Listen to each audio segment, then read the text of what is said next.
Halo semuanya, selamat datang. Pernah kepikiran nggak kenapa sih ada satu kota di Timur Tengah yang kayaknya nggak pernah sepi dari berita? Yap, kita lagi ngomongin Baitul Maqdis. Nah, di sini kita bakal coba time travel bareng, ngerangkum ribuan tahun sejarahnya yang super kompleks, tapi dengan cara yang asyik. Oke, ini dia peta perjalanan kita. Kita mulai dari kenapa tempat ini begitu spesial buat tiga agama, lalu kita mundur ke zaman kuno, loncat ke titik balik di era modern, lihat gimana peta wilayahnya berubah, dan terakhir kita bahas soal jalan ke depannya. Siap? Langsung aja kita mulai. Oke, kita masuk ke bagian pertama. Jadi, apa sih yang bikin satu kota ini jadi begitu penting, bahkan sakral, buat miliaran orang di seluruh penjuru dunia? Yuk kita bedah sama-sama. Nah, ini dia pertanyaan intinya. Gimana ceritanya tiga agama besar, Yudaisme, Kristen, dan Islam, semuanya punya ikatan batin yang kuat banget sama satu lokasi yang sama? Jawabannya itu bener-bener luar biasa. Gila kan? Ini bener-bener titik pertemuan tiga peradaban. Buat umat Yahudi, ini adalah tanah perjanjian dan lokasi Haikal Sulaiman yang legendaris. Buat umat Kristen, disinilah tempat-tempat penting dalam kisah Yesus berada, termasuk penyalibannya. Dan buat kita umat Islam, ini adalah kiblat pertama kita dan tempat terjadinya peristiwa Isra Mi'raj Nabi Muhammad. Satu tanah, tiga cerita besar.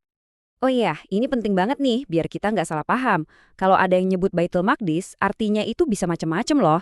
Bisa jadi yang dimaksud itu cuma area kompleks Masjid Al-Aqsa, bisa juga seluruh kota Yerusalem, atau bahkan seluruh tanah Palestina yang diberkahi.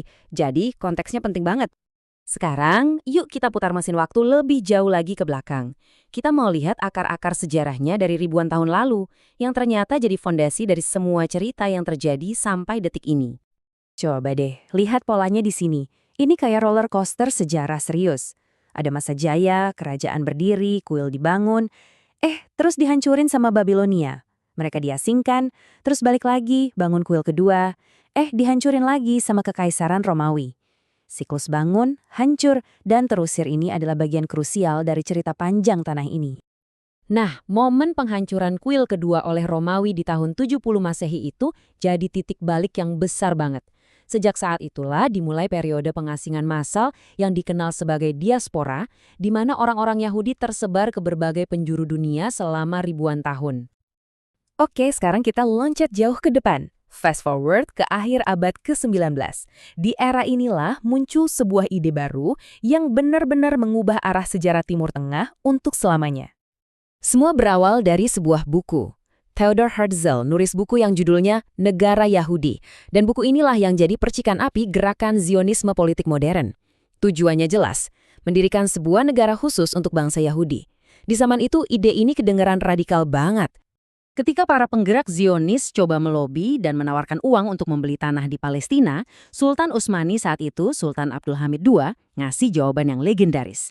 Intinya, beliau bilang, tanah ini bukan milik pribadi saya, tapi milik umat. Jadi tidak untuk dijual. Sebuah penolakan yang tegas. Tapi kemudian plot twist besar terjadi. Kekhalifahan Utsmani kalah di Perang Dunia Pertama. Kekuasaan pun beralih ke tangan Inggris. Nah, Inggris ini punya pandangan yang 180 derajat berbeda. Mereka malah mengeluarkan deklarasi Balfour yang isinya mendukung pendirian rumah nasional bagi orang Yahudi di Palestina. Pintu untuk imigrasi massal pun terbuka lebar. Dari janji di atas kertas, kita beralih ke aksi nyata. Fase berikutnya adalah tentang menggambar ulang garis batas di atas peta. Disinilah wilayah Palestina mulai dipecah-pecah dan dibentuk ulang secara radikal. Setelah Perang Dunia Kedua, PBB turun tangan dan mengusulkan rencana pembagian. Hasilnya, tanah Palestina dibagi dua. Sekitar 55% diberikan untuk negara Yahudi dan 45% untuk negara Arab, sementara Yerusalem sendiri direncanakan jadi kota internasional.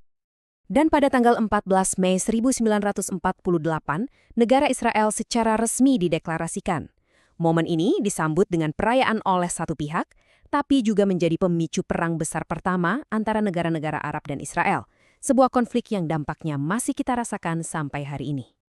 Tabel ini nunjukin secara visual gimana wilayah yang dikontrol oleh Palestina terus menyusut dari waktu ke waktu. Dari yang tadinya mayoritas sebelum 1947, kemudian terbagi lalu berkurang lagi setelah perang tahun 1967, sampai akhirnya menjadi wilayah-wilayah yang terpisah-pisah seperti sekarang.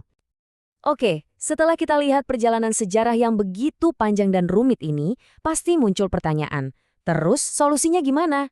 Apa jalan keluar yang bisa diambil untuk mengatasi semua ini? Yuk kita lihat perspektif yang ditawarkan. Nah, menurut perspektif sumber yang kita bedah, akar masalah yang lebih dalam adalah soal persatuan. Dikatakan bahwa ketidakadaan kepemimpinan tunggal di dunia Islam setelah runtuhnya kekhalifahan Utsmani menjadi salah satu faktor utama. Jadi, solusi jangka panjangnya adalah membangun kembali persatuan itu. Tapi itu kan solusi jangka panjang.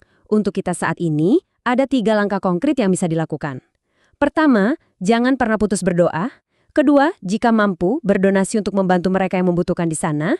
Dan yang ketiga, yang gak kalah pentingnya, teruslah belajar dan bagikan pengetahuan ini ke orang lain, biar makin banyak yang paham akar masalahnya.